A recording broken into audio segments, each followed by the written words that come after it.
আজকে সারাদিন অনেক কাজ করেছে মামুনি।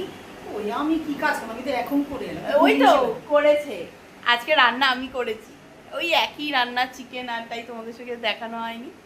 এই যে এখন খাবো আমি আর আমার মামুনি। এই যে আমার বর দেখো কি সুন্দর তরমুজ কেটে রেখে গেছে, নিজের ভাগেরটা নিয়ে চলে গেছে আর আমাদের জন্য রেখে দিয়ে চলে গেছে। তো আমরা খেয়ে দিয়ে উঠে খাবো, ওটা ফ্রিজে রেখে খাবো, হেভি হবে। ও গুড আফটারনুন সকলকে, মামুনি দিচ্ছে খেতে।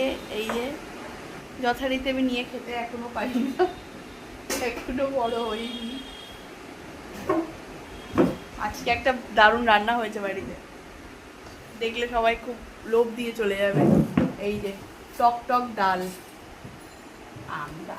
আম ডাল, এই যে মামুনি দিচ্ছে টক ডাল। এই যে আমটা পুরো উফ দারুণ লাগে, এই টক ডাল আর ভাত খেতে অতুলনীয়, তাই না বলো মামুনি?